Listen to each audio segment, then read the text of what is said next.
Hi students. आज की इस वीडियो में मैं आपको बताने जा रहा हूँ एक बहुत ही इंटरेस्टिंग टॉपिक के बारे में जिसको हम सब्जेक्ट एंड वर्ब एग्रीमेंट के नाम से जानते हैं। स्टूडेंट, ये बहुत ही इंपॉर्टेंट टॉपिक है और इसमें बस आपको एक ही बात याद रखनी है। अगर आपने इस बात को याद रख लिया तो आप इसको कभी नहीं बोलने वाले।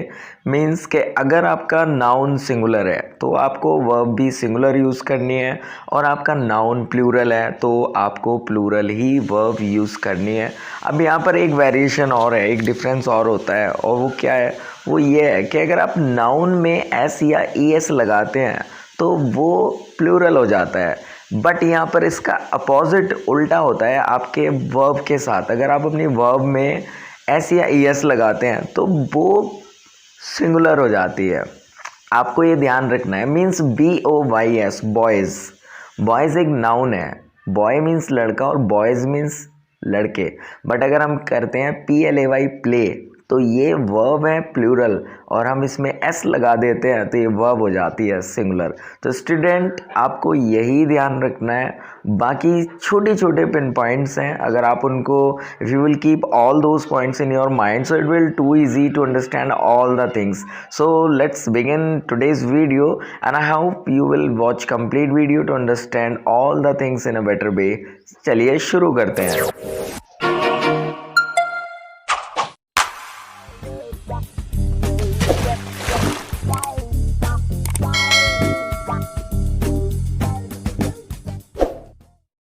How are you all? I hope कि आप सभी बहुत ही अच्छे होंगे। सो चलिए, आज मैं आपके लिए इंग्लिश सब्जेक्ट से रिलेटेड एक बहुत ही इम्पॉर्टेंट टॉपिक पर आज वीडियो लेकर के आया हूँ and our today's topic is subject and verb agreement. Student, this is very important topic and in the very beginning I want to clear some of the point that जब आप इस video को देखेंगे तो please must watch full video. अगर आप complete video नहीं देख रहे हैं तो it is too hard to understand all the things. बहुत मुश्किल हो जाने वाला है आपके लिए चीज़ों को समझना।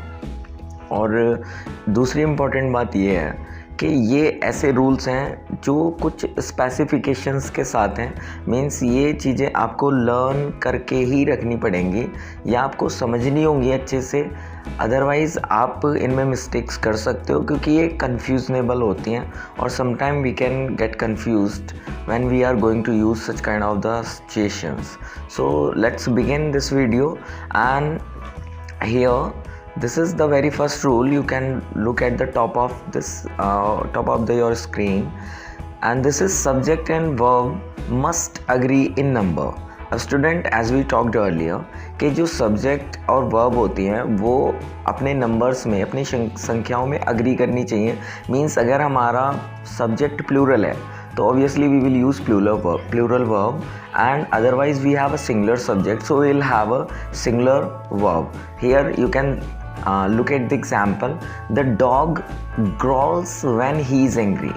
अब look at here, dog here is a singular noun, so आप आगे देख सकते हो growls is a verb and when we add s in the verb so we can say verb is a singular. सो यहाँ पर डॉग भी singular है और वर्ब भी सिंगुलर है क्योंकि यहाँ पर कॉन्सेप्ट उल्टा चलता है। अगर हम नाउन में एस और ई एस यूज़ करते हैं तो वो हो जाता है प्लूरल, बट अगर वर्ब में एस और ई एस वगैरह यूज़ करते हैं तो ये हो जाती है सिंगुलर। ऐसे ही आप अनदर एग्जांपल देखिए, द डॉग्स। यहाँ पर डॉग्स बहुत सारे हैं। ग्रॉल यानी वर्ब एस और ई एस नहीं है, मीन्स के प्लूरल है और डॉग्स भी प्लूरल है।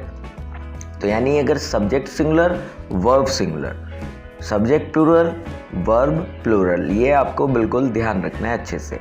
चलिए let's move towards the second point. Don't get confused by the words that come between the subject and verb.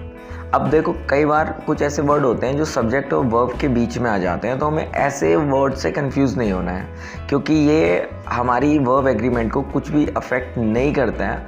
Like example से समझते हैं, the dog who is chewing on my jeans. अब यहाँ पर the dog is a subject of your sentence and who is chewing on my jeans, ये यहाँ पर extra words हैं जो बीच में आ गए हैं सेंटेंस के with the use of comma. तो यहाँ पर आप देख सकते हैं सब्जेक्ट हमारा क्या है, सिंगुलर, तो हमने वर्ब यूज़ की है इज़। Usually, very good. यानी is also a singular verb and dog also singular noun. The dog who is chewing my jeans. हमें कंफ्यूज नहीं होना है बीच के जो वर्ड्स हैं, हमें केवल फोकस करना है अपने मेन सब्जेक्ट की ओर को। तो हमारा डॉग सिंगुलर है तो usually obviously we will use singular verb as we used, जैसा कि हमने की भी है। नेक्स्ट थर्ड पॉइंट देखिए स्टूडेंट्स, अब कई बार क्या होता है हमारे सेंटेंसेस में prepositional phrases between the subject and verb usually do not affect agreement. कई बार कुछ प्रीपोजिशनल फ्रेसेस आ जाते हैं, जैसे the colours of the rainbow. The colours of the rainbow are beautiful. Here our subject is colours. हम यहाँ पर बात कर रहे हैं रंगों की। यहाँ पर हमें कंफ्यूज नहीं होना है ऑफ द रेनबो, यानी हमें बता दिया गया कि जो रंग होते हैं बहुत सारे, colours means different colours of the rainbow, rainbow के, आर ब्यूटीफुल, यानी जो हमारा मेन फोकस है वो रंगों पर ही है। मेन सब्जेक्ट हमारा यहाँ पर कलर्स ही है, तो हम यहाँ पर colours according to the colours, according to the main subject we will use here plural verb, क्योंकि हमारा सब्जेक्ट प्लूरल है। स्टूडेंट खेल सारा इसी का है। आप मैं दोबारा बताऊंगा, subject singular verb singular, subject plural verb plural, ये आपको ध्यान रखना है। आपकी वर्ब 90% गलतियां ऑटोमेटिकली सुधर जाएंगी। चलिए फोर्थ पॉइंट पर चलते हैं। When sentences start with here और देयर। अब देखिए समटाइम हमारे सेंटेंस इस तरह से स्टार्ट होते हैं, जैसे there is a crow, there is a cow, है ना, here you have to stay for some time. इस तरह के वर्ड से शुरू होते हैं, तो हमें क्या इन चीज़ों में ध्यान रखना है।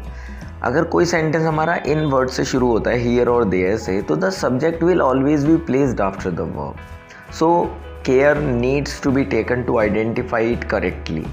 अब यहाँ पर look at the example, there is a problem with the balance sheet, here are the papers you requested.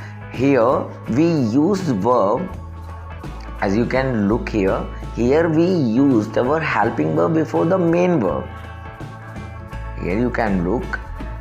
अब यहाँ पर क्या है, there is a problem with the balance sheet and here are the papers you requested. अब यहाँ पर आप देख सकते हैं, यहाँ पर पेपर्स हैं सेकेंड वन में, तो हमने वर्ब यूज़ किए आर, और यहाँ पर एक प्रॉब्लम है बैलेंस शीट के साथ में, तो हमने यहाँ पर इज़ यूज़ किया है।